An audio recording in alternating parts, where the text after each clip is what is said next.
अस्सलाम वालेकुम, DMH news के साथ मैं हफ्जुल यूबी। लाहौर टैक्स बार एसोसिएशन के ज़ेरे एहतमाम सेमिनार का इनेकाद।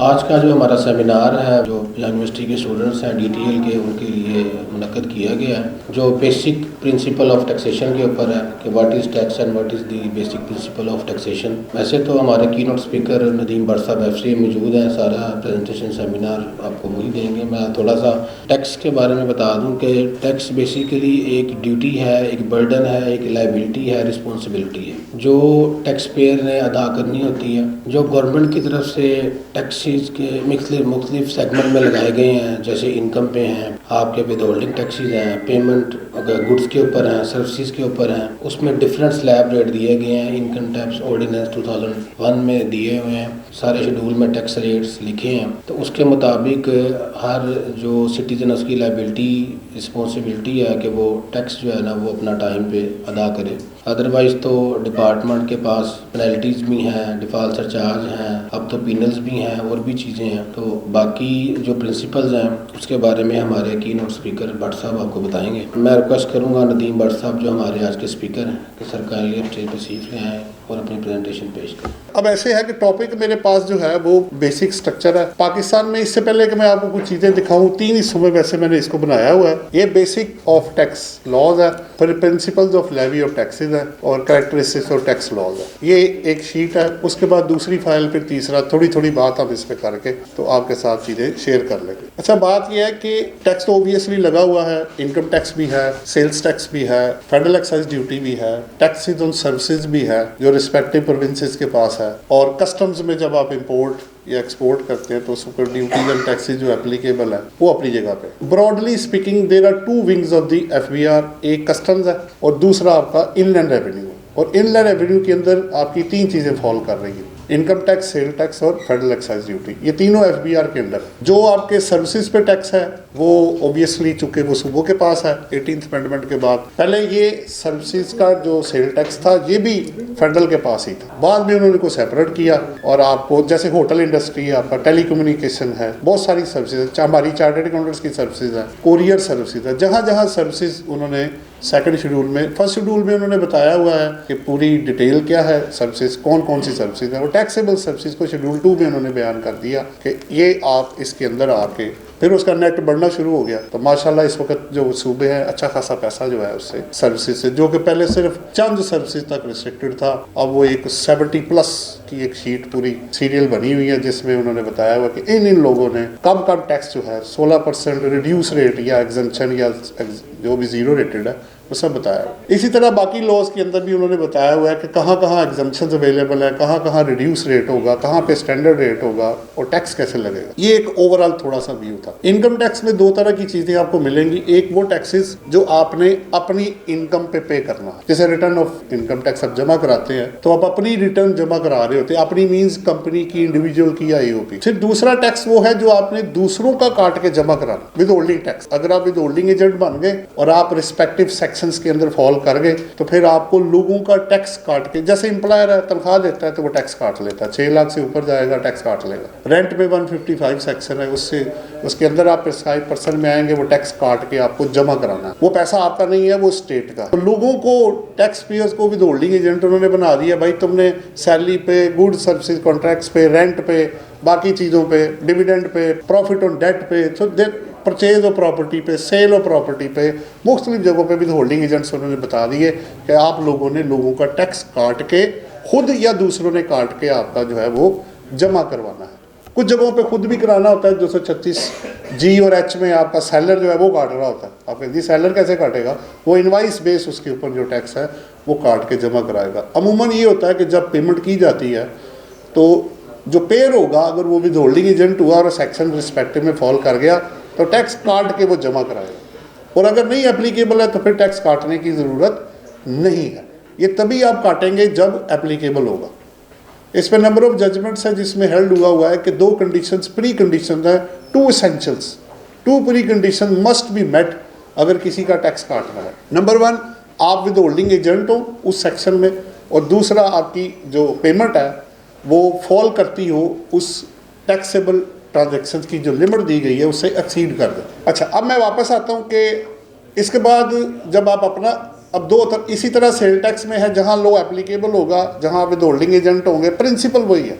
अगर आप विद होल्डिंग एजेंट हैं और उसके शेड्यूल और रिस्पेक्टिव सेक्शन में फॉल करते हैं तो आप उसका टैक्स काट के जितना उन्होंने कहा 100% या 5% या 1%, जितना भी उसने कहा वो काट के आप स्टेट को जमा करवाएंगे। अब इसके बेसिक प्रिंसिपल्स क्या नहीं, कुछ टैक्सेशन लॉज के अंदर वो एक एक करके हम, वैसे तो काफ़ी चीज़ें आपको पता है लेकिन ओवरऑल व्यू जो है, पहला क्या जी, इक्वालिटी बेस पे होना चाहिए। नंबर 2, सर्टेनिटी, मुझे पता होना चाहिए कि किस अमाउंट पे मैंने टैक्स देना है और कितना देना। ना अमाउंट का पता ना रेट का पता तो टैक्स कैलकुलेट कैसे होगा? फिर 2 चीज़ें, कन्वीनियंस ऑफ पेमेंट। ऐसे भी हो जाता है, कुछ लोग क्या कहते हैं कि जनाब अभी पैसे मैंने देने हैं, आप मेरे बनते हैं लेकिन अभी मेरे पास पैसे हैं नहीं, अब मैं क्या करूँ? तो फिर आपको स्पेसिफाइड केसेस में आप कमिश्नर इनलैंड रेवेन्यू से इंस्टॉलमेंट्स भी करवा सकते हैं विद डिफॉल्ट सरचार्ज, आप या एडजस्टमेंट ले लें अपनी जो आपकी एरिया पीछे रिफंड पड़ा हुआ है। इकोनॉमी ऑफ कलेक्शन है जी, बिजनेस को डिस्करेजमेंट नहीं होनी चाहिए, बाकी प्लस माइनस होता रहता है। देखें दुनिया में आप अच्छाई या बुराई को कम तो कर सकते हैं, ख़त्म नहीं कर सकते। इसी तरह कभी कभी टैक्सेस ज़्यादा भी लग जाते हैं। अगर आपको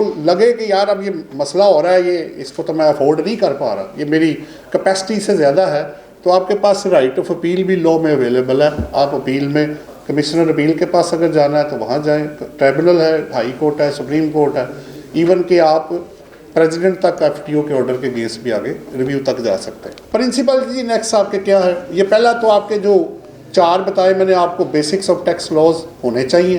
बेनिफिट प्रिंसिपल, अब प्रिंसिपली तौर पे लॉ ये कह रहा है कि जो प्रिंसिपल बना हुआ है कि आपको बेनिफिट पहुँचना, जब आप टैक्स जमा कराएं तो आपको क्या बेनिफिट पहुँचा।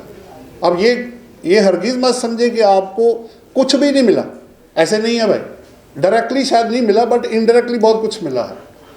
अगर आप टैक्सेस जमा करवा रहे हैं तो गवर्नमेंट के स्कूल जनाब रिड्यूस फीस के ऊपर चल रहे हैं, कम या ज़्यादा, अच्छा या बुरा, मैं उस फील्ड में नहीं जा रहा। हॉस्पिटल्स आपके पास है, आपकी फ़ौज है, आपकी पुलिस है, आपका सिस्टम है, आपके टैक्स डिपार्टमेंट है, बाकी सारा कुछ है, तो पूरा मुल्क है, सब कुछ चलाना है।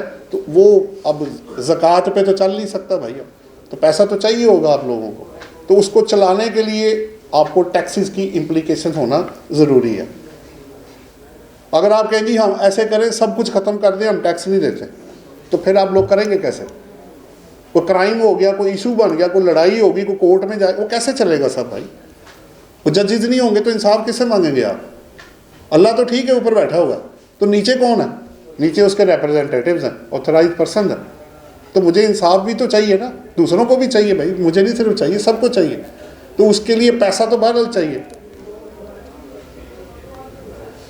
एबिलिटी टू पे प्रिंसिपल है, ओबियसली जिसकी इनकम ज़्यादा है वो ज़्यादा टैक्स पे करेगा। अब जैसे एक बंदा 100 मिलियन की एक्सपोर्ट कर रहा है, एक बंदा 10 मिलियन की एक्सपोर्ट कर रहा है, तो दोनों में ज़मीन आसमान का फ़र्क है।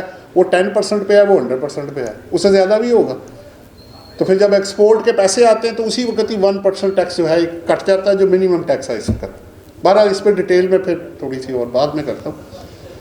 इक्वल डिस्ट्रीब्यूशन प्रिंसिपल है, हायर वाला ज़्यादा पे करेगा और लोअर वाला कम पे करेगा। अब कंपनी पे अगर रेट 20% है स्मॉल कंपनी पे, तो उसकी टैक्सेबल इनकम पे 20% स्टेट उसको टैक्स लगेगा।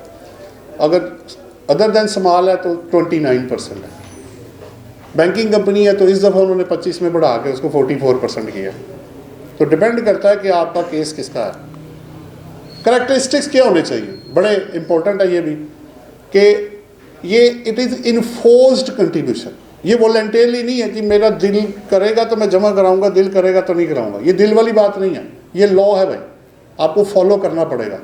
आप एक रोड की मिसाल ले लें, लॉ तो बहुत आगे की बात है। आप रोड पे खड़े हैं तो आपको एक प्रिंसिपल बता दिया कि भाई रेड लाइट पे रुकना है, ग्रीन पे आप जा सकते हैं, येलो पे आप स्टार्ट करें, ग्रीन पे आप आउट हो जाए। ये क्यों बनाया गया? एक बंदा कहता है नहीं जी मैं नहीं मानता ये कानून, मैंने रेड पे जाना है और ग्रीन पे रुक जाना है। वो अपना भी नुकसान करेगा, आपका भी करेगा।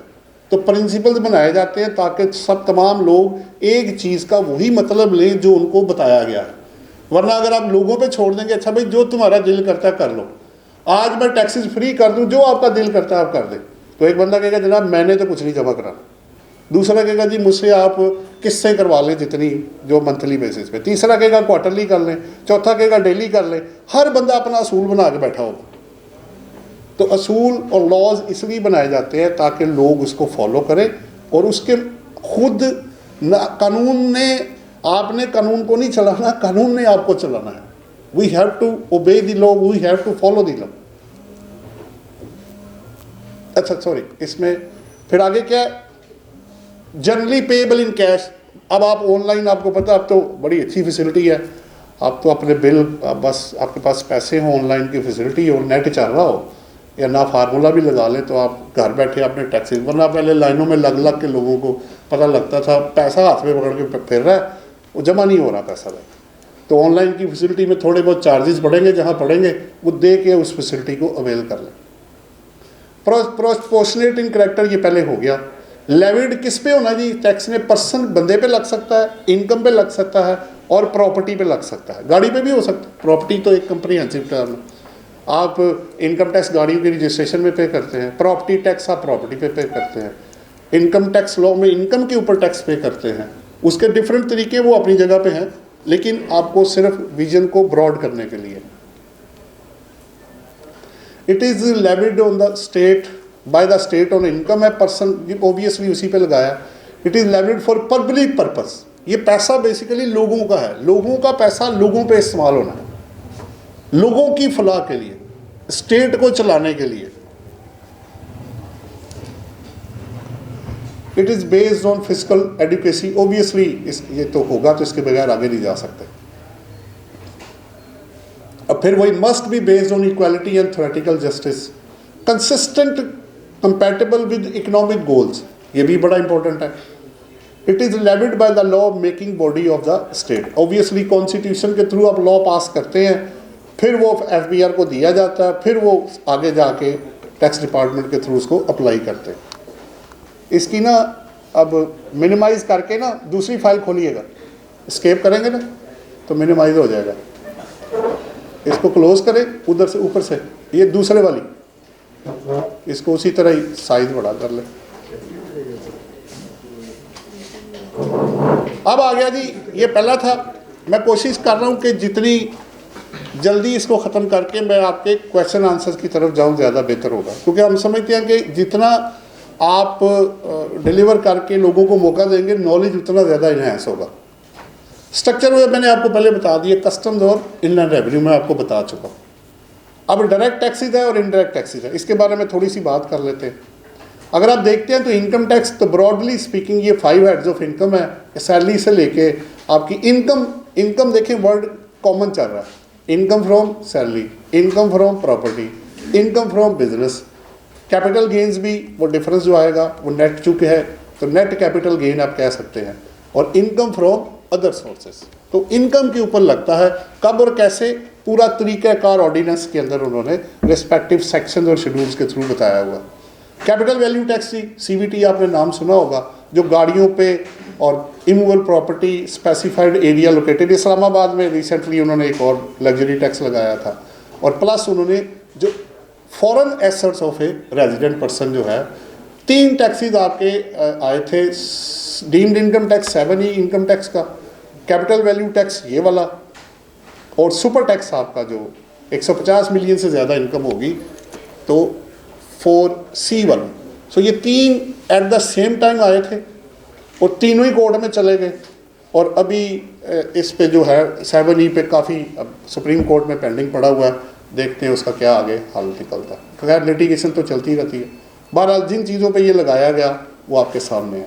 कस्टम है जी, ऑब्वियसली आप इंपोर्ट एक्सपोर्ट पे आएंगे, उसकी वैल्यू एक आपको अगर पता हो तो इंपोर्ट एक्सपोर्ट जब आप करते हैं तो एक डिक्लेयर्ड वैल्यू, एक assess value, whichever is higher के ऊपर उन्होंने आपसे ड्यूटीज़ एंड टैक्सेस इम्पोज करके, income tax, sale tax, custom duty, additional duty, जो जो उस प्रोडक्ट के कोड के मुताबिक एप्लीकेबल होगा, वो कस्टम लॉ और सेल टैक्स, इनकम टैक्स, तीनों लॉ अप्लाई हो रहे होते हैं, या एग्जम्पशन भी हो सकती है, रिड्यूस रेट भी हो सकता है।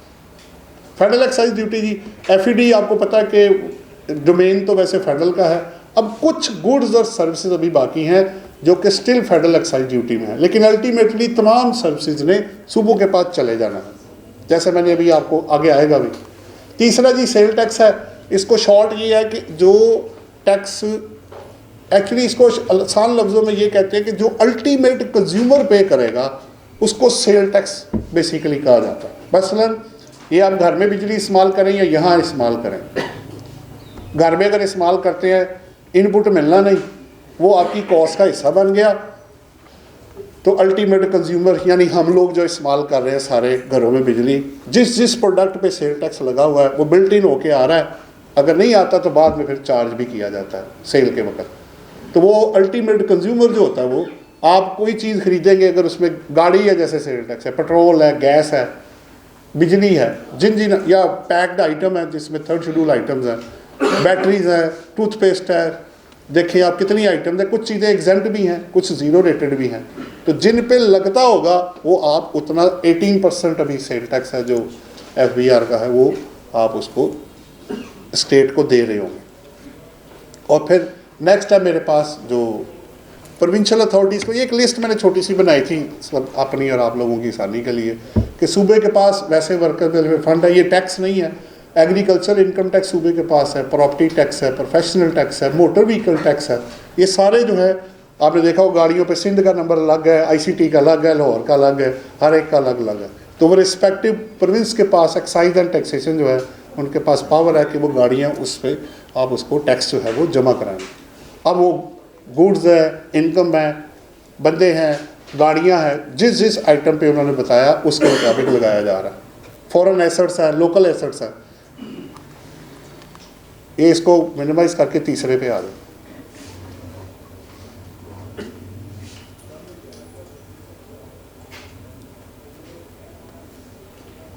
ये सबसे इंट्रीगल था कि आपने इस पर काफ़ी मेहनत भी करनी पड़ गई। मेहनत तो खैर हर एक पे ही करनी होती शीट पे, इस पर कुछ ज़्यादा ही होगी, टाइम कंज्यूम काफ़ी ले गया वो। इन शॉर्ट बात यह है कि आपने 2 पॉइंट मैंने आपके साथ मेन रखने हैं। कंप्लायंसेस और टैक्स लॉज कौन कौन से हैं, तो एक चार्ट मैंने कहा बना लेते हैं। अगर मैं आपको वैसे बताना शुरू हो गया तो फिर आप सारे लोग सो रहे होंगे और समझ भी कुछ नहीं आ रही होगी।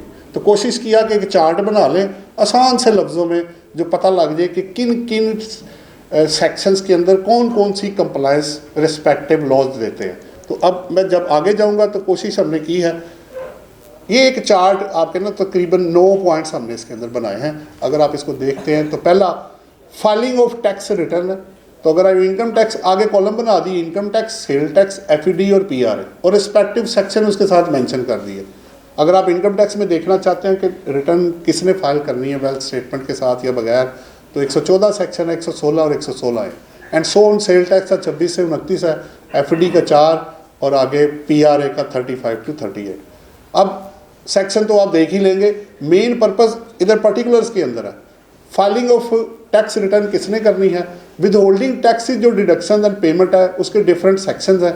149 सैलरी का है, अगर सैलरी की पेमेंट होगी इनकम टैक्स में, गुड्स सर्विसेज कॉन्ट्रैक्ट्स 153 में, रेंट 155 में, और इसी तरह ऑनवर्ड जो दूसरे रिस्पेक्टिव है। जहाँ नोट एप्लीकेबल है वो हमने आगे लिख दिया।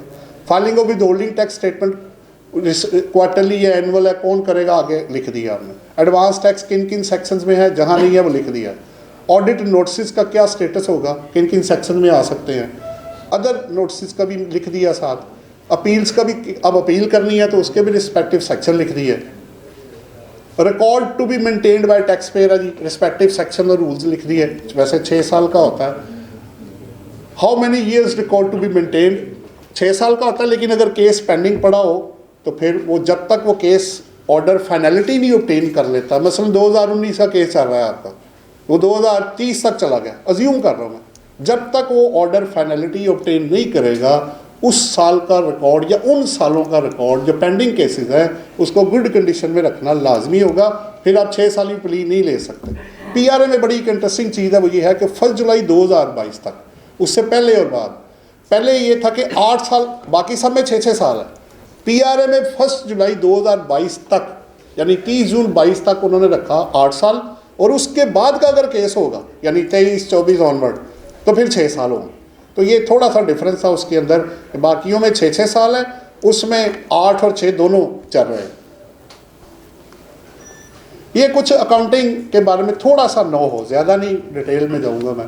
अकाउंटिंग साइकिल है वो मैं आपसे ये शेयर कर देता हूँ, जिसमें आप एंट्रीज करते हैं, फिर जर्नल बनाते हैं, लेजर है, ट्रायल बैलेंस और फाइनेंशियल स्टेटमेंट्स अल्टीमेटली बना के हर साल अकाउंट्स, क्योंकि आप टैक्स का काम भी विदाउट फिगर वर्क और फाइनेंस के नहीं कर सकते, वो होना नहीं है।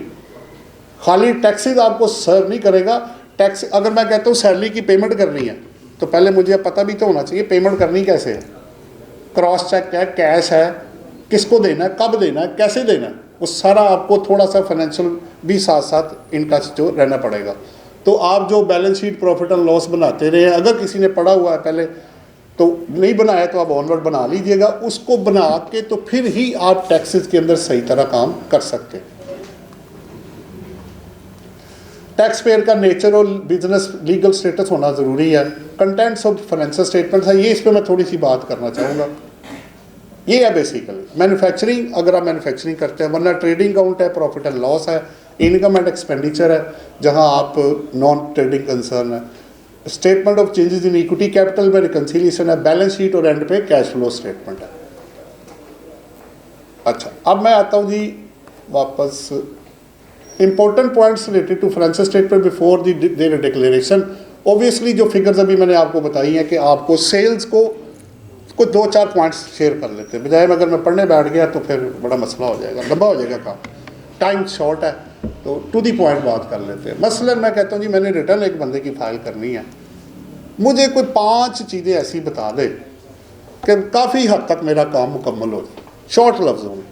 तो मैं कहूँगा भाई अपनी सेल्स की रिकन्सिलेशन आप सेल टैक्स रिटर्न अगर फाइल कर रहे हैं उससे टैली कर लें, अगर आप लोगों के टैक्सेस काट रहे हैं तो विद होल्डिंग स्टेटमेंट से फिगर मैच कर लें, बैंक एंट्रीज तमाम की तमाम उसका बैंक लेजर बनाएं, वो पैसा किधर से आया किधर गया। तो इन 4-5 चीज़ों के बगैर तो आप आगे जा नहीं सकते। सेल टैक्स रिटर्न से डाटा मैच होना चाहिए, बैंक स्टेटमेंट्स पूरी कवर्ड होनी चाहिए, पर्सनल एक्सपेंसेस बंदे के पूरे कवर करने हैं। अब अगर एक बंदा ज़बानी बता दे कि मेरे आप डाल दे 10 लाख रुपए, तो पता लगेगा बिजली का बिल ही 10 लाख से ज़्यादा, तो बंदा खाता क्या है भाई, जिंदा कैसे है फिर। तो वो सपोर्टिंग डॉक्यूमेंट्स लेना बहुत ज़रूरी होगा।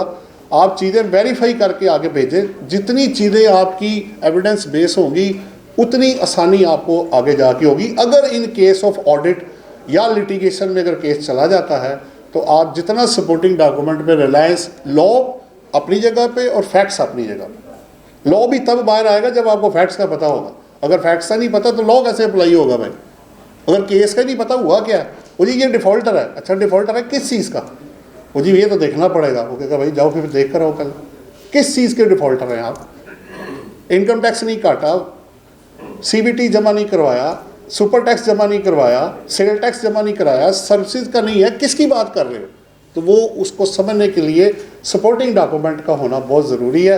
और कानून आपको पता है वैसे भी बेस करता है, एविडेंस बेस होता है। जब एविडेंस हो तो फिर प्रिजम्पशंस और अजम्पशंस की बेसिस पे असेसमेंट या कोई भी रिकवरी उसको जो भी है आपको पता है ऊपर जाके वो नल एंड वाइड हो जाता है। जिसकी फुटिंग ही कुछ ना हो, चाहे वो जितना मर्जी बड़ा केस बना हो, जिसकी फुटिंग ही कोई नहीं है, आपने एक बंदे की तरफ 100 मिलियन निकाल दिया जी, 100 मिलियन इसने जमा कराना है, उसने कहा जनाब मैंने तो 1 रुपये का डिफ़ॉल्ट नहीं किया, ये 100 मिलियन कहाँ से आ गया। पता चला जी उन्होंने आपके लोन्स को और चीज़ों को ऐड करके तो उसको सबको ऐड करके डिसअलाउ करके 100 मिलियन बना दिया। तो कॉपरेशन आपकी तरफ से भी चाहिए, उनकी तरफ से भी। बहरहाल लास्ट है, अब इसका फ़ायदा क्या है अगर हम कंप्लाइंस कर लेते हैं तो हमें किन किन चीज़ों से बचत हो सकती है, वो बड़ा अच्छा है। मैंने एक लिस्ट छोटी सी बनाई है, 12 पॉइंट्स, कोशिश तो की है। कॉन्सिक्वेंसेज ऑफ नॉन कंप्लाइंस क्या होगा जो कि आप कंप्लाइंस करके बच सकते हैं जिन चीज़ों से, मोटी मोटी बात है। पहला क्या जी, रिकवरी ऑफ मोड्स। आपसे कई जगहों पर डबल अमाउंट, अब ना इनकम टैक्स लॉ में उन्होंने काफ़ी जगहों पर डबल अमाउंट कर दी। आपने एक बंदे को 10% पे टैक्स काटना था, अगर वो नॉन ATL में है तो वो 20% हो जाएगा। तो जहाँ जहाँ डबल रेट होगा इसका मतलब है नॉर्मल से डबल रेट हो गया, फिर भी आपको कंप्लायंस करनी पड़ जाएगी। तो डबल रेट आपको काफ़ी ट्रांजैक्शन पे, प्रॉपर्टी की परचेज में जहाँ 3 है वो 10.5 आ जाएगा, सेल पे अगर 3 है तो वो 6 हो जाएगा। तो वो वैल्यू के हिसाब से रेट आपका डबल हो जाएगा। तो लोग इसलिए अब आपको देखा होगा बड़ी तेज़ी से आ रहे हैं लोग कि जी हमें एक्टिव टैक्स पेयर की लिस्ट में जाना है। एक्टिव टैक्स पेयर के क्यों जाना है जी? ताकि डबल टैक्सेस ना पड़े मुझे। और अगर वो अमेंडमेंट लॉज अगर पास हो जाता है तो वो तो प्रॉपर्टी नहीं खरीदने देंगे आपको। 4 चीज़ों पे पाबंदी लगने जा रही है अगर वो बिल अप्रूव हुआ तो। गाड़ियाँ, प्रॉपर्टी, बैंक ट्रांजैक्शंस और सिक्योरिटीज़ के अंदर इन्वेस्टमेंट, ये चारों चीज़ों पे पाबंदी लगेगी अगर वो बंदा एक्टिव टैक्स पेयर की लिस्ट में नहीं आता तो। अभी वैसे हुआ नहीं है, लेकिन उसके अलावा और बहुत कुछ है। अगर आप मेंबरशिप लेना चाहते हैं चैम्बर की या गवर्नमेंट का कोई भी कॉन्ट्रैक्ट, वो विदाउट एक्टिव टैक्स पेयर के मिलेगा नहीं आपको। तो आपसे कंडीशन मंगवाएंगे, दिखाएं जी किधर है आप लिस्ट में। तीसरा, आपको पता होगा कि जिनका उन्होंने सर्कुलर एक इशू भी किया था जिसमें उन्होंने नोटिफिकेशन भी था कि सिम, बिजली, टेलीफोन, गैस, ये पावर है 114A है अगर मैं मिस्टेक नहीं कर रहा। तो वो जो लोग जिन पे रिटर्न बनती है अगर नहीं फाइल करेंगे तो यहाँ तक पावर आ गई है कि सिम ब्लॉक कर देंगे, इलेक्ट्रिसिटी, टेलीफोन, गैस के कनेक्शन काट देंगे। कुछ लोगों को अगर एप्लीकेबल है तो उन्होंने पोर्ट पे ही रोक लेना कि भाई आप बाहर नहीं जा सकते, आप नॉन कंप्लाइंट है पाकिस्तान के। जैसे बाहर के मुल्कों में होता है, डिफ़ॉल्ट निकला हो तो नाम में आ जाता है जनाब पहले डिफ़ॉल्ट दूर करें फिर आप जहाँ से एग्ज़िट हो सकते हैं। तो उस तरह का प्रोसेस अब पाकिस्तान में भी उन्होंने इंट्रोड्यूस करवा दिया है। बाकी जो अमाउंट पे करनी है वो डिफ़ॉल्ट सरचार्ज के साथ है, पेनल्टी भी साथ होगी, प्रोसिक्यूशन भी है। कुछ जगहों पे आपके बिजनेस को बंद कर देंगे, पेनल्टी विद इम्प्रिजनमेंट है। अच्छा, सेल टैक्स लॉ में सबसे बड़ा जो डिसएडवांटेज है, अगर एक बंदा अपनी सेल टैक्स में रजिस्ट्रेशन नहीं करवाता और कंप्लायंस नहीं करता, अनरजिस्टर्ड बंदा, उसको 2 तरह से नुकसान होगा। एक, मैं अगर अनरजिस्टर्ड हूँ, फर्ज करे एक बंदा, मैं जितनी परचेज करूँगा मुझे इनपुट का क्रेडिट नहीं मिलेगा, वो मेरी कॉस्ट बन जाएगी। अच्छा, जो मैं सप्लाई करूंगा मैं सेल टैक्स की इनवाइस नहीं इशू कर सकता, आउटपुट मैं ले नहीं सकता, इनपुट मेरी कॉस्ट में चला गया, वो तो मर जाएगा बंदा, वो तो सर्वाइव ही नहीं कर पाएगा। हाँ, इलीगल या वैसे कोई बिजनेस कर रहा है वो अलग बात है, उसकी बात नहीं हो रही, ये तो लीगल बिजनेस है। तो कंप्लायंस ऑफ लॉ करना बहुत इंपॉर्टेंट है। नेक्स्ट 2 पॉइंट है जी, नो इनकम टैक्स रिफंड। अगर रिफंड लेना चाहते हैं इनकम टैक्स का तो जब तक आप ऑनलाइन रिटर्न नहीं फाइल करेंगे और रिफंड एप्लीकेशन नहीं देंगे आपको रिफंड नहीं मिलेगा। वो पैसा चाहे मोबाइल के अंदर गया, काफ़ी लोग शिकायत करते हैं जी हम स्टूडेंट हैं, मोबाइल पे टैक्स कट गया, पैसा किधर गया? जब तक आप रिटर्न फाइल नहीं करेंगे पैसा वापस नहीं आएगा, वरना वो स्टेट का हो गया, वो आपकी कॉस्ट बनी और चला गया। और आखिरी क्या है, after due process of law, काफ़ी जगहों पे वो बिजनेस एक्टिविटी को, आपकी प्रोडक्शन को, आपकी शॉप को, उसको बंद कर देते हैं कि भाई हम आपको बिजनेस ऑपरेशन नहीं करने देंगे जब तक कि आप कंप्लायंस ऑफ लॉ नहीं करेंगे। So it is most important कि जी अगर आपने कारोबार करना है पाकिस्तान में हो या कहीं भी हो तो आपको सबको कंप्लायंस ऑफ लॉ जो है वो करना पड़ेगा। मैंने कोशिश की कि एक स्ट्रक्चर पे थोड़ी बात कर लें, थोड़ी बेसिक्स के ऊपर, और अल्टीमेटली आपके प्लस और माइनस पे। अब अगर आपका कोई सवाल होगा तो वो हम उसको एंटरटेन कर लेंगे। मैंने कोशिश की कि शॉर्ट टाइम में कर सकूं।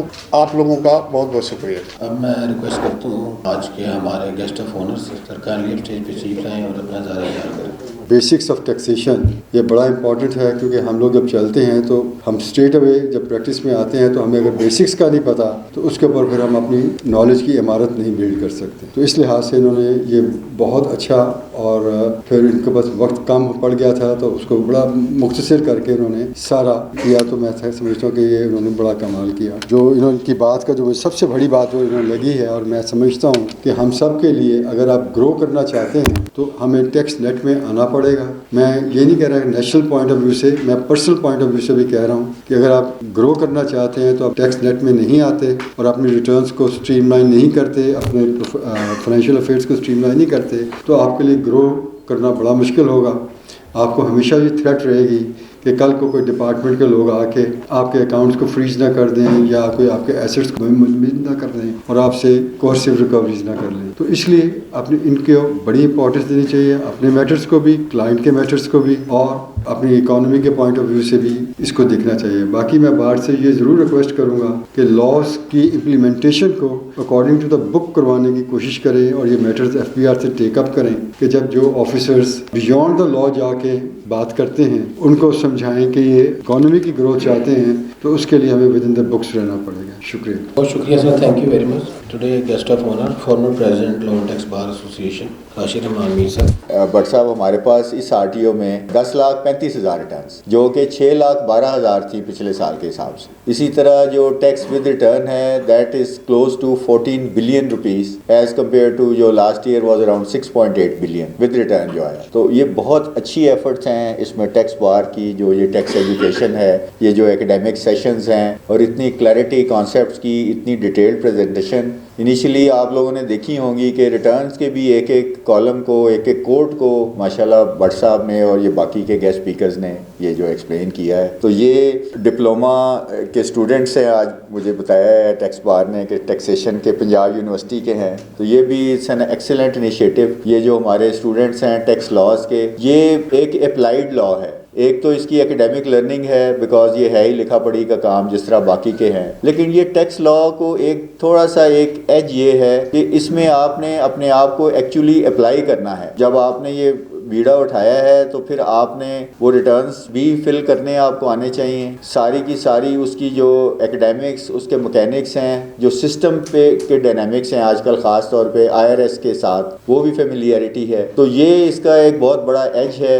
ये वो प्रोफेशन है जो आप लर्न करके तो फिर आपके डायरेक्ट काम आएगा। उसका स्कोप शायद अदर एक्ट्स जो हम पढ़ते हैं, बाकी के सिविल लॉज हैं, क्रिमिनल लॉज हैं, वो थोड़ा सा शायद ब्रॉड है, लेकिन ये बड़ा ही स्पेसिफिक और बड़ा क्रिस्प, बहुत ज़बरदस्त ये सब्जेक्ट है। और दूसरा इसका इम्पॉर्टेंट जो एस्पेक्ट है, which is a very very important aspect in my opinion, that is the ethical and professional aspect. आप जितनी कैंडिड, जितने आप प्रोफेशनली साउंड आप बनेंगे, उतनी अच्छी आप एडवाइस देंगे, उतनी ही अच्छी आपकी प्रैक्टिस चमकेगी। और अकॉर्डिंगली इसी तरह से ये एक समझ लीजिए कि एक नेशनल सर्विस है।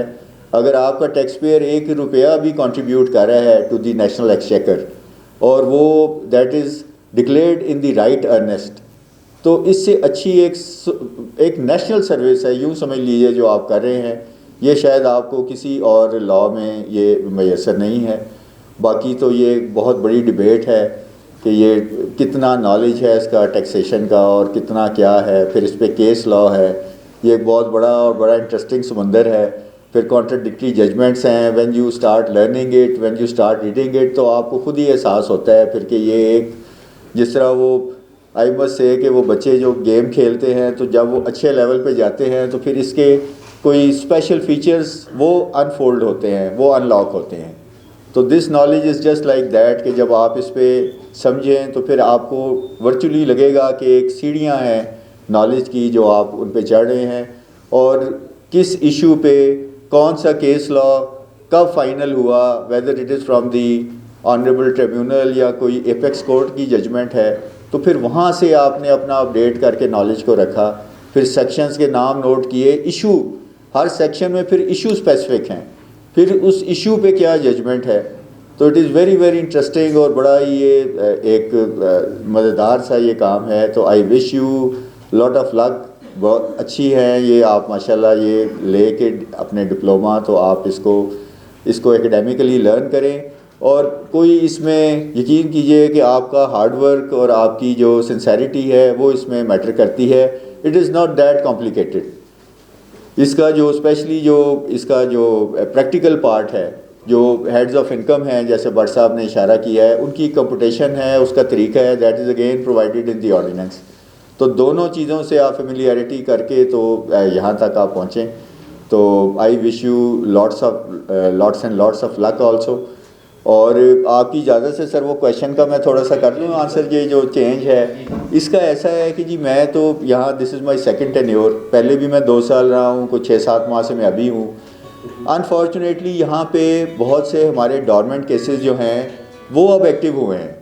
डॉर्मेंट में इस तरह से कहता हूँ कि एक STRN होल्डर है जिसने 2006 में जो है वो ले लिया STRN, उसके बाद उसको ज़रूरत पड़ी, शायद उसने इंडेंटिंग करनी थी या कोई काम करना था, तो वो उसने STRN अवेल किया, उसने अपना काम किया।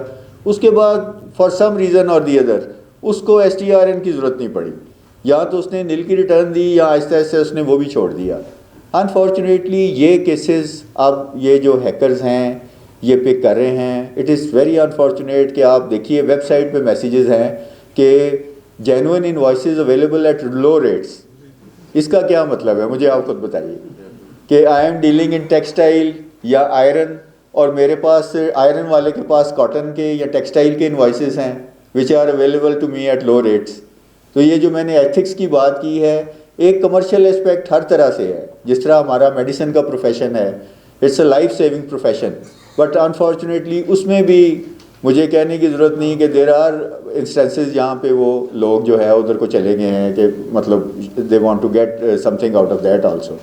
तो ये जो डॉर्मेंट थे, इनके लिए हमने ये ज़रूरी समझा, और इनमें बहुत सी इसमें जो है ना अनऑथोराइज एक्टिविटी है अनफॉर्चुनेटली, जिसकी कोई एक्सप्लेनेशन नहीं है। जिस तरह ये भट्ट साहब ने बिल्कुल राइटली पॉइंट आउट किया है, I have seen tens of taxpayer जो कि दे आर जस्ट फ्लेबरगास्टेड के जी सर हम आए थे और हमने देखा है कि सर हमारी तो 10 करोड़ की सेलें बुक हुई हैं जी, तो मैंने तो सर रिटर्न ही नहीं दी। एक बंदा आया है भट्ट साहब जिसने वेरीफाई भी नहीं करवाया, इसलिए कि जब आप वेरिफिकेशन नहीं, बायोमेट्रिक नहीं ना करवाएंगे तो वो आपका STRN तो चल ही नहीं सकता। उस अकाउंट में एक्टिविटी हुई है। जस्ट इमेजिन कि किस लेवल का ये चल रहा है। तो ये सिस्टम को रिवाइव रखने के लिए है। कुछ हमारे जो अनफॉर्चुनेट या ये इस तरह के जो हमारे सस्पिशियस अकाउंट्स हैं, we are trying to get hold of those people कि उसमें जब वो आएँ तो फिर वील नो कि जी कौन आदमी है इनके पीछे, या इसमें कैसे हैकिंग हुई या जो भी हुआ इशू। तो ये इसका एक बड़ा अच्छा इन्होंने किया है। आई होप कि ये हमारी सारी ये सिस्टम्स जब रेगुलराइज हो जाएंगे तो देयर इज़ अ पॉसिबिलिटी कि इसको हम फिर शायद थोड़ी देर के लिए रिलैक्स कर लें। लेकिन ये जो STRN लेके भूले बैठे हैं ना लोग हमारे, उनको ये नहीं पता कि कितना बड़ा इसमें सिस्टम में हमारे साथ प्रॉब्लम आ रहा है। ठीक, कोई अगर और भी RTO से रिलेटेड क्वेश्चन है तो मुझे बता दीजिए, कुछ मैं उसके लिए भी है। कोई स्टूडेंट्स के माइंड में कोई बात है ये जो है तो वो भी आप पूछ लीजिए। कोई मैं हाजिर हूँ प्रैक्टिकल साइड से जो है। अगर फॉर एग्जांपल पासवर्ड मेरे पास है जी जी, और ये है कि आपने उसी को अपडेट करना है। जी जी, बिल्कुल ऐसे ही है। मेरे पास पासवर्ड है, उसी को मैं अपडेट कर रहा हूँ, तो उसमें क्या आपने सिर्फ सामने आना है हमारे, हमें ये बंदा पता चल जाए कि जी ये भाई है हमारा जो हमारे सामने आया है और इसका अकाउंट है, कुछ भी अपडेट कर दे हमें समझ आ जाएगी कि ये अकाउंट जेन्युइन है। This is exactly what we want. मैंने आपको बिल्कुल एक्चुअल सिचुएशन आपके सामने रखी है कि ये जो देखिए कुछ बेसिक चीज़ें हैं वो मैं आप बड़ा ऑनरेबल फोरम है आप कहते हैं तो मैं दोहरा देता हूँ। ये 2019 ऑनवर्ड्स ये भट्ट साहब हमारा हुआ, आप तशरीफ रखें प्लीज़। ये 2019 ऑनवर्ड्स जो है ना ये हमारा सिस्टम आ गया ऑनलाइन पे। उससे पहले की रजिस्ट्रेशन भट्ट साहब को पता है, it was hell lot of a task कि आप STRN में रजिस्टर होकर दिखाएं। पहले टीम कॉन्स्टिट्यूशन होगी, रजिस्ट्रेशन सेल है, वहाँ से बंदे निकलेंगे, फिर उस प्रेमिसेस में जाएंगे, फिर मैं भट्ट साहब से रिक्वेस्ट करूँगा या प्रेसिडेंट साहब से कि जी वहाँ टैक्स पेयर से कहें कोऑर्डिनेट करें, हमारी टीम आ रही है जी to get the things verify. ये आहिस्ता आहिस्ता आहिस्ता आहिस्ता जब हमने अपने आप को ऑनलाइन डाला तो वो हमने डाल तो दिया in line with the other जो है डेवलप्ड नेशंस, लेकिन अनफॉर्चुनेटली उसमें वी वर लॉस्ट समवेयर। जब ऑनलाइन हुआ तो उसमें मैन्युफैक्चरिंग प्रेमिसेस के भी ऑनलाइन आ गए। अब मैन्युफैक्चरिंग का तो फिर अभी एक बंदे ने STRN में हमें अप्लाई किया है, 930 मिलियन है उसका business capital and he is into some manufacturing. कोई क्लियर नहीं, हमें कुछ नहीं, then we are bound to visit that. उन्होंने कहा जी मुझे ऑनलाइन अभी करें, हमने कहा जी मैन्युफैक्चरिंग के लिए ये पॉसिबल नहीं है। तो ये सारी वेरिफिकेशन का जो इसका इशू है वो ये है कि if there is someone some genuine person behind that तो that should be identified and we don't have any issue with that. तो ये उस एहतियात में है, इस चक्कर में है ये सारे का सारा काम। एक इम्प्यूटेबल इनकम की थोड़ी सी बात मैं कर लूँ। इसमें बड़ा अच्छा है टैक्स पॉइंट ऑफ व्यू से, ऐसा है कि अब मसलन ये फेमिलियर है हमारी बात तो इससे बहुत ज़्यादा, वो ये है कि आपने अगर 236G सेक्शन में टैक्स कटाया है तो फिर उसकी इम्प्यूटेबल इनकम आपने लाजमी डिक्लेयर करनी है रिटर्न में। अगर आप उसको छोड़ेंगे या आप खाली उसका क्रेडिट लेंगे तो जिस सेक्शन का आप एडजस्टेबल का क्रेडिट ले रहे हैं तो उसकी काइंडली लीगल इम्प्लीकेशंस याद रखिए। अगर आप उसके कॉरस्पॉन्डिंग इम्प्यूटेबल टर्नओवर नहीं दिखाएंगे हमें तो फिर हम खुद वर्कआउट करेंगे और उस पर टर्नओवर टैक्स चार्ज करेंगे और कुछ भी ना करें। तो ये इस तरह से थोड़ी सी जो भी एडजस्टेबल प्रोविजंस हैं उसमें ये ज़रूर एहतियात कीजिए। उसका टर्नओवर टैक्स दे दीजिए, आप उसको इम्प्यूटेबल को भी दिखाइए, उस पर टर्नओवर टैक्स दीजिए, वो आपकी सारी इनकम वाइट है, उसका टैक्स वाइट है and that is your genuine right, you have all the right to claim that tax credit. तो ये थोड़ा सा काइंडली ख्याल रखिए। फिर जिस तरह इन्होंने बिल्कुल राइटली पॉइंट आउट किया है, अगर आपका कमीशन बिजनेस है तो आप कम से कम रिटर्न तो सही फिल कीजिए, उसको दिखाइए अपना कमीशन इनकम को ही दिखाइए। अगर आप प्रिंसिपल एक्टिविटी में एज अ पेट्रोलियम आप वो अटक का आप 2 अरब का बिल डाल देंगे सेल का और उसके साथ, तो वो महकमा समझेगा कि आपने 2 अरब की जो टर्नओवर थी उस पर आपको टैक्स देना चाहिए था, जबकि टैक्स आपने सिर्फ उसी कमीशन पे देना है जो आपने डिक्लेयर करना है। एजेंसी फंक्शन है आपका। और फिर एजेंट्स ऐसे भी हैं जिस तरह गुड्स की सेल करके तो फिर आगे परचेज़ करते हैं, कई खाली एजेंट्स हैं, कई सेल परचेज़ वाले एजेंट्स हैं। तो ये काइंडली इसको डिस्टिंग्विश कीजिए अपने प्रोफेशन को, ताकि आपकी डिक्लेरेशन बहुत एक्यूरेट हो सके। तो बहुत सारी मेरी वेल विशेज़ हैं जो है हमारे स्टूडेंट्स, उनके लिए जी बताइए प्लीज़। जी जी जी जी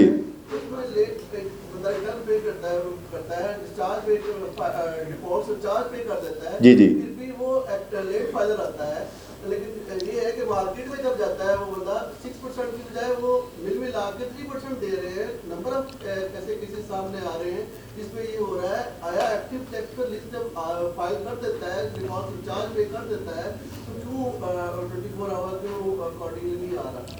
ये भी एक मैसेज मेरी नज़र से गुजरा है अनफॉर्चुनेटली कि you become on time filer, और नीचे उसने 31/12/2023 की डेट दी है अपनी एक्सपर्टीज साबित करने के लिए कि आप मेरे पास आइए तो मैं आपको 31/12/2023 में रजिस्टर कर दूंगा। तो ये सिस्टम में ये मैंने मैसेजेस की हद तक देखा है। अगर आप लेट फाइलर हैं तो अब आप एक्सटेंडेड डेट के बाद अगर आप रिटर्न फाइल करेंगे तो आप लेट फाइलर ही रहेंगे। सिस्टम के पास कोई ऐसी ऑप्शन नहीं है। ये इन्होंने थोड़ी सी हार्डशिप तो है, लेकिन मैं कहता हूँ कि कहीं ठहर गई है लीगल पोजीशन। अब मेरी या प्रेसिडेंट साहब की या भट्ट साहब की डिस्क्रिप्शन नहीं रही कि मैं अपनी मर्ज़ी से किसी को लेट फाइलर बना दूं और किसी को मैं लेट फाइलर होते हुए भी ऑन टाइम फाइल कर दूं। अब सिस्टम मुझे बिल्कुल इस पे अलाउ नहीं करता। मार्केट में आई डोंट नो आपका क्या एक्सपीरियंस है। आप किसी भी ऑर्गेनाइज्ड अथॉरिटी के पास जाइए, DHA के पास मसलन जाइए, वो आपका ITL स्टेटस चेक करेंगे, उसके बाद आपको वो कहेंगे कि आप लेट फाइलर हैं। आप लाख उनको कहें, वो कहेंगे कि जी आप लेट फाइलर ही हैं, ये आपकी प्रोफाइल है, ठीक है, आप ये टैक्स है जो पे करें। और अब उन्होंने भी अपना वो जो बनाया है आगे से, उनका भी वेब बेस्ड है सारा, उन जाहिर है वो भी हिसाब देने बैठे हैं, उसमें वो आपको लेट फाइलर ही एंटर करके उस हिसाब से टैक्स चार्ज करेंगे, because they are also answerable for that. तो ये आप इस पे तवज्जो ना कीजिए। जो जेन्युइन ये जो मैं अपनी बात दोहरा रहा हूँ कि ये जो एथिकल और प्रोफेशनल एस्पेक्ट है उस पर काइंडली बहुत फोकस कीजिए। बड़े बड़े थॉरो प्रोफेशनल्स हैं ये जो सामने चेयर्स बैठी हुई है, I know them personally also. इतनी वैल्यूएबल एक्सपर्टीज़ होती है, इतनी बड़ी ट्रबल आपकी जो है वो ये लोग लेते हैं, बर्डन आपका हल्का करते हैं। बिकॉज आप जब डॉक्टर के पास जाते हैं तो आपने तो मेडिसिन की नॉलेज नहीं ना पढ़ी हुई, आपने तो एनाटमी और फिजियोलॉजी की किताबें आपके पास तो नहीं है। तो that is why you rely on someone who is into life saving business, या you rely on someone who can give you a thorough professional advice कि आपको बेस्ट आपसे वे आउट करें। तो ये मेरी आपसे भी रिक्वेस्ट है कि आप प्रोफेशनली कॉम्पिटेंट बने और ये जो अनफॉर्चुनेट किस्म की प्रैक्टिसेस हैं, बिकॉज ये कहीं ना कहीं जाके तो व्हेन यू गेट एक्सपोज तो फिर थिंग्स गेट वेरी टफ। फिर आपकी क्लाइंटेल या अनफॉर्चुनेट और डिपार्टमेंट की भी, स्पेशली मैं कहता हूँ IRS के आने से काफ़ी बदल गए हैं हालात। अब ये नोटिसेस जो हैं या जो एग्जाम्पशंस हम दे रहे हैं या आपके असेसमेंट्स हैं, ये जैसी भी हैं, now this is part of the permanent record. तो ये उसका आप जो है वो ख्याल कीजिएगा। जी जी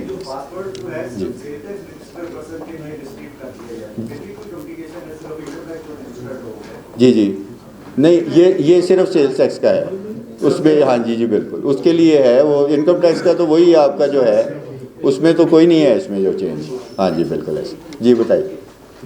जी जी एक अगर कोई फाइल हुई टैक्स रिटर्न, जी जी परसेंट ऑफ क्लाइंट हो गए, जी जी हमने उसकी इनकम शो नहीं की, उसने जो प्रॉपर्टी परचेज की उसमें हमने एक लिख दिया कि हमने फादर से जो है वो पेमेंट लेके लोन लेके तो वो की फादर की डेथ हो गई। क्लाइंट देखता है 5 साल बाद या 4 साल बाद के मेरे ऊपर ये लायबिलिटी है, अच्छा जी, जबकि वो रेयर में नहीं है, तो उस सूरत में क्या होगा? आई एम सॉरी जी, वो मेंबर साहब का मैसेज था, काइंडली ये ज़रा दोबारा बताइएगा मुझे। जी बताइए। एक प्रॉपर्टी परचेज की एक क्लाइंट ने, ठीक है जी, उसमें उसने इनकम बजाय इसके कि इनकम इंक्रीज करता उसने उसमें शो कर दिया कि प्रॉपर्टी का लोन लिया इसने वाले से, ठीक है, तो वो लायबिलिटी 3-4 साल या 5 साल चलती रही। 5 साल बाद जब वो अपनी रिटर्न देखता है तो 5 साल बाद वो लायबिलिटी जो है वो सामने आती है। जी जी फादर की डेथ हो जाती है, ठीक है। इस दौरान हम उस लायबिलिटी को कैसे डिस्चार्ज कर सकते हैं या उस पर कैसे वो कर सकते हैं? लाइबिलिटीज़ का जो पे ऑफ का मैसेज जो इसमें मेथड है वो रिटर्न में नहीं है। ये एक सिचुएशन आई है, इसमें सिर्फ एक आपने एहतियात करनी है इस तरह की सिचुएशन में। एक तो ये जो फादर से लोन आपने लिया है, it has to be a through cross cheque. इसको प्राइवेट लोन ना बनाइए। अच्छा, जब आपने क्रॉस चेक आ गया, हमारे नॉलेज उसने ये डाल दिया नहीं वो तो फिर आपका वो फिर इसका मतलब है कि आपका कोई इशू हुआ है। सबसे पहले आप अपना रीसेट करवाइए ये, उसके बाद आप रिवीजन की एप्लीकेशन दीजिए फॉरेन कमिश्नर को और उससे रिवीजन करवाइए। अगर ये अपवर्ड हो के कोई आपकी लाइबिलिटी पड़ेगी तो फिर आपको कमिश्नर का अप्रूवल चाहिए उसके लिए हर सूरत। अगर अपवर्ड हुआ तो उसके लिए नहीं चाहिए, अगर अदरवाइज़ है। लेकिन इसमें मेरा ख्याल है आपकी चूँकि वो लोन ऐड होगा उसमें, तो आपको रिवीजन के लिए कमिश्नर का अप्रूवल चाहिए होगा। इसको इमीडिएटली रिवाइज़ करवाएं पहले। बाकी तो बाद की बात है कि इसने पे ऑफ कैसे होना है।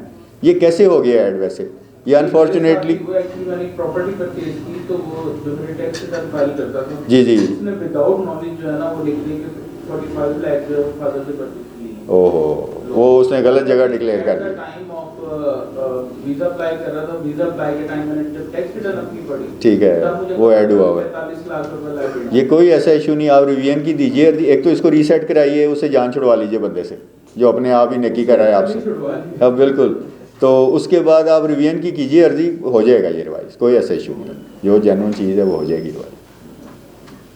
सर ये जी। आरटीओ जो चेंज इशू है, बहुत सारे हमारे क्लाइंट हैं जो लाहौर में बिजनेस करते हैं, आरटीओ का फॉर एग्जांपल ट्रांसफर नहीं बिल्कुल ठीक, बिल्कुल बड़ा अच्छा क्वेश्चन उठाया आपने। जी जी कमिश्नर को एप्लीकेशन देते हैं लेकिन वो अप्रूव नहीं होती, वो कुछ नहीं कहते लाहौर से लेगा, कुछ कहते हैं लाहौर से। अब ये मैंने इधर शुरू किया है, ये हमारे है बोर्ड में एक जुरिस्डिक्शन विंग है, उन्होंने ये प्रोसेस ऑनलाइन कर दिया।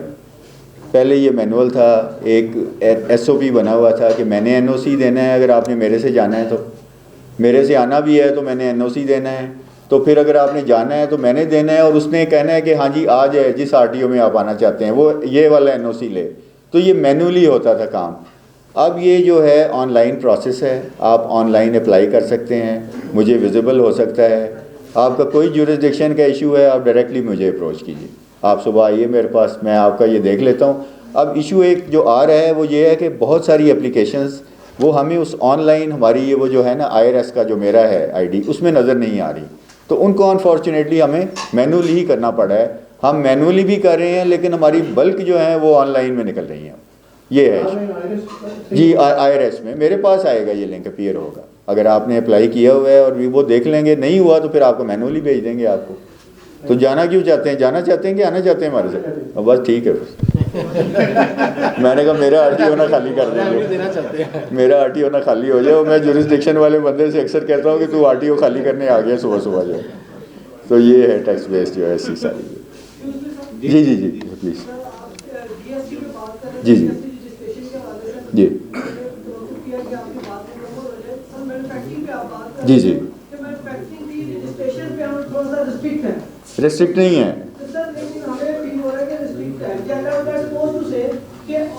प्रोसीजर तो अच्छा है कि ऑनलाइन आप अप्लाई करें, डॉक्यूमेंटेशन कंप्लीट करें, फाइल सबमिट करें, वेरिफिकेशन हो, विजिट हो गया, इंस्पेक्टर उसके फॉर्मेलिटीज कंप्लीट हो गई, वहाँ पे मैन्युफैक्चरिंग के लिए जो है इंडस्ट्रियल मीटर मौजूद है।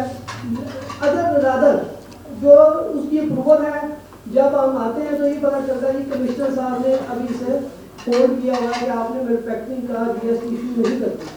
नहीं जी बिल्कुल, बड़ी अच्छी आपने बहुत सारा तो मेरा खुद से ही आपने जवाब दे दिया है अपने इस सवाल के अंदर ही जो है। प्रोसीजर देखिए बाकी सब कुछ ऑनलाइन है। मैन्युफैक्चरिंग में देखिए इशू क्या है, मेरे लिए क्या इशू है, मेरे लिए ये इशू है कि जो मैन्युफैक्चरर है उसको मैं आज ही रजिस्टर करता हूँ तो वो 2 दिन के बाद वो 2 अरब की इनपुट डाल लेता है अपने अकाउंट में, उसका मीटर तो डाउन हो गया ना जी।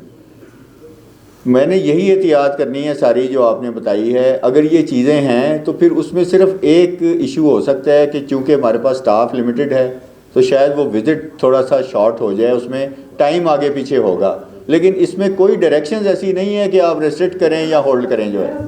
जी जी जी कलर पिक्चर, मशीनरी की डिटेल, मशीन की डिटेल, और उसके बाद दूसरा मैं अर्ज करता चलूँ कि दोस्त भी जानकर सेल टैक्स के रजिस्ट्रेशन में जो आपने एक नई चीज़ ऐड की है वो भी बहुत अच्छी है कि बैलेंस शीट जी, बिल्कुल। उसका वर्किंग जी। कैपिटल जो उससे रिकंसाइल हो 5 टाइम 4 टाइम SRO 350 ऐसा बहुत वैल्यू जी बिल्कुल सही। वो भी मौजूद है, उसके बावजूद अगर हमें हार्डवेयर उसमें कुछ ना कुछ फिर थोड़ा सा मेरा ख्याल है कोई एहतियात का इशू है, ऐसी कोई और डायरेक्शन नहीं है। शायद उसमें कोई आपका बिजनेस कैपिटल है या उसकी अमाउंट है या वो कोई कमोडिटी क्लियर नहीं है, सिस्टम ऑटोमेटिकली रजिस्टर करेगा। हमने अपनी विजिट रिपोर्ट जब अपने LRO को सबमिट करते हैं ना हम वाया कमिश्नर, तो LRO उसी वक्त कर देता है वो।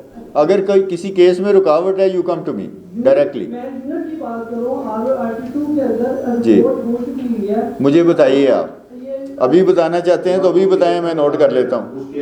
हाँ, मैं अभी इसको ऐसे कर लेता हूँ। मैंने आपसे यही गुजारिश की है बिकॉज ये चूँकि इसमें इनपुट है और वो आपका क्रेडिट्स हैं, ये सारा मैन्युफैक्चरिंग का, ये मेरी एहतियात है। आपने बिजली का इनपुट लेना है, इंडस्ट्रियल मीटर तो वो तो ज़ाहिर है बाउंड है उस शर्त पे, तो वो बड़ा है। ऐसे मज़ेदार ये प्रेसिडेंट साहब, ऐसे कमाल के काम अनफॉर्चुनेटली हो रहे हैं कि अब मसलन आप तशरीफ़ रखिए, आप देखिए कि क्या टैक्स पेयर क्या कर रहा है। 1 रुपये का अनरजिस्टर्ड से उसने इनपुट क्रिएट करवाया है और उसने वो HS कोड जो है उसको उसने डी कोड करवा लिया है। 1 रुपये का इनपुट, आप देखिए ये मतलब सबके लिए लम्हा फ़िक्री है। अब जब वो डी कोड हो गया है, 1 रुपये का इनपुट अनरजिस्टर्ड से डाल के वो HS कोड हो गया, 7205 है, कोल है, 2701, इस तरह के ये 3 4 5 सस्पिशियस हमारे HS कोड्स हैं अनफॉर्चुनेटली। और उसके बाद उस पर 2 अरब की आगे उसने ट्रांजैक्शन बुक कर दी। तो ये मतलब एक ये प्रॉपर ये जो, इसलिए हम इसको बार बार हम वेरिफिकेशन में डाल रहे हैं कि ये सिस्टम जो है अनफॉर्चुनेटली वो पता नहीं कैसे ये कहाँ से ये इसमें इस तरह की चीज़ें आ रही हैं अनफॉर्चुनेटली। तो ये इस पे तो हम जितनी भी एहतियात करें वो कम है। अच्छा, फिर इसमें थोड़ा सा अदरवाइज़ भी ये जो POS से जब लिंक हुआ है ना ये, तो वो जो POS की जो रिटेल इनवॉइसेस हैं वो भी कोई सिस्टम इसको प्रॉब्ली अच्छा रीड नहीं कर रहा। एक केस में अभी 9.3 ट्रिलियन की हमें उस पर आउटपुट बुक है कनेक्शन सी में, 9.3 ट्रिलियन की अमाउंट है which is purely a system error. तो मैंने यही गुजारिश की है प्राल से भी कि जी ये how come the system is allowing these unusual transactions, इनको तो इसको कोई एंट्री स्टेज पे ही इनको शायद रोक लेना चाहिए। तो that is why we are careful कि थोड़ा सा हम अगर इसमें हो जाएं तो that is the only thing in our mind जो है। तो ये आप मेरे पास बताइएगा, ये इसका अगर इसमें कोई जो इशू होगा हम वो भी ओपनली शेयर करेंगे आपसे कि ये हो क्यों नहीं रहा इसमें अब तक। जी जी, आपको याद होगा अगर आप न्यूज़पेपर उठा लें तो कराची, इस्लामाबाद, लाहौर, फैसलाबाद इतने अरब रुपए का पकड़। जी बिल्कुल ऐसे ही है।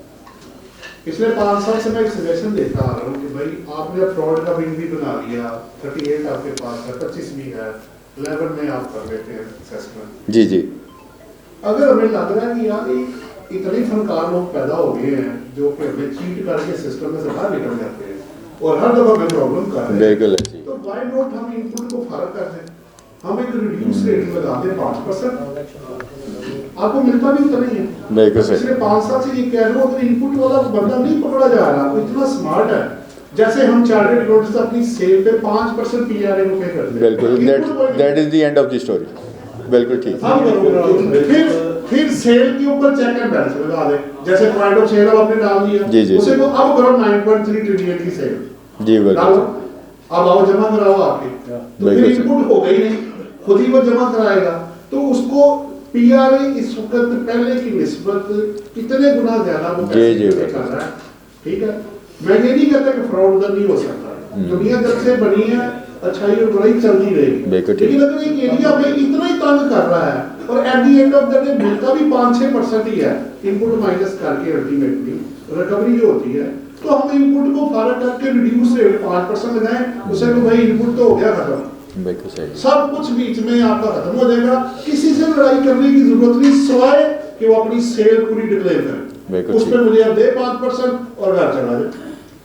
बजट प्रपोजल इन्होंने बहुत अर्ली मांग लिए हैं इस दफ़ा, तो ये एवरी जी जी बिल्कुल पिछले जाए 5 साल से कहता हुआ जी बिल्कुल जाए किस्मती से रेट ऑफ सेल टैक्स को इंक्रीज कर देते हैं जी, बिल्कुल सर। नहीं देखते हैं कि इनपुट भी उतना ही है, आउटपुट भी अगर 18% कर दिया है तो उसके पहले 18% ही इनपुट है, रिजल्ट वही है। बिल्कुल सही हम रेवेन्यू को जनरेट करने के लिए अगर हम सिंगल डिजिट पे आ जाए बिल्कुल सही तो गवर्नमेंट को टैक्स बार की तरफ से ये बनेगा जी, बिल्कुल। रेगुलर जा रहे हैं और इस बजट की तजवीज़ में भी ये शामिल है, ये इसमें भी शामिल है। नहीं इस दफ़ा बड़े hopefully we are anticipating good session जी जी कि यार ये वो अच्छा डिपार्टमेंट की तरफ से आ रहा है।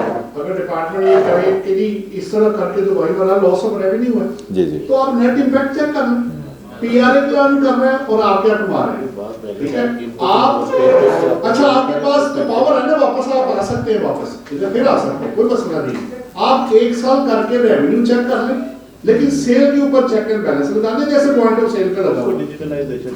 तो जी। फिर देखें, फिर आपको किसी किस्म की कोई लड़ाई करने की जरूरत ही नहीं पड़ेगी। बिल्कुल ठीक और यूएई में भी यही हुआ, उन्होंने शुरू भी 5% से किया और वो इनपुट के बगैर स्टेट में पैसा जो है ना सीधा अच्छा रिफंड भी कोई नहीं, फ्लैट रेट लड़ाई भी कोई जी नहीं, बिल्कुल ऐसे फ्रॉड भी कोई नहीं, इतना कुछ करने की जरूरत ही नहीं पड़ेगी। लेकिन अगर आप समझते हैं कि नहीं भाई इस तरह नहीं हो सकता, क्योंकि ये कहने में बहुत आसान है, करने में बहुत मुश्किल होगा, तो हो सकता है लोग कहेंगे ये क्या तरीका हुआ, हम ये सब करेंगे। तो आपको एक पेज पे भी सबको लाना पड़ेगा कि भाई ये इस वजह से हम कर रहे हैं, फिर इंशाल्लाह ताला फिर आप देखिएगा रेवेन्यू, मकसद पैसा इकट्ठा करना है, रेवेन्यू आना चाहिए बिल्कुल सही और वो आसान तरीका होना चाहिए। बाकी सर ने माशाल्लाह बड़ी अच्छी चीजें आपको बताई हैं। बाकी चीफ साहब ये तजवीज़ इस बार की तरफ से पिछले 5 साल से तीनों चीफ कमिश्नर्स को दी जाती रही है, लेकिन कोई रिस्पांस नहीं आ रहा। हमने भी जी पैगाम ही ऊपर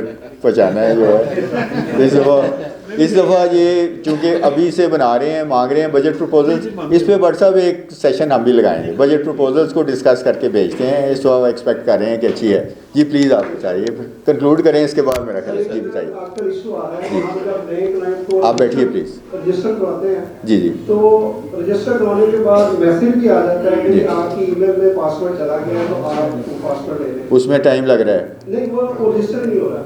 अच्छा। छठा साल का केस है कि हम उसको बल्कि पिक्चर भी डाल देते हैं कि जी ये मैसेज कस्टमर को दिखाने के लिए कि आप रजिस्टर्ड हो गए हैं, ठीक है, लेकिन 2 दिन गुजर जाते हैं फिर दोबारा रजिस्टर करवाना पड़ता है। अच्छा तो जबकि मैसेज आता है कि जी आपको अब पासवर्ड जो है वो आपके मोबाइल में आएगा, अच्छा जी, वो आप जो फाइनल रजिस्ट्रेशन के बाद, बिल्कुल लेकिन सर। आप उसके बाद 2 दिन तक भी देखते रहे तो वो रजिस्टर नहीं हो रहा कस्टमर। अच्छा तो इस पे कोई थोड़ा सा ये मैं नोट कर लेता हूँ जी, बिल्कुल ठीक हो गया, पासवर्ड रिकवरी करिए, ठीक हो, ठीक है सर, वो so very kind of you. Thank you very much, sir. Today Chief Guest, Chief Commissioner RTO Lahore Murtaza Khan साहब। मैं रिक्वेस्ट करूँगा वोट ऑफ थैंक्स के लिए हमारे कन्वीनर मोहम्मद तैयब साहब से कि वो स्टेज पे शरीफ लाएँ और दोस्तों को शुक्रिया अदा करें।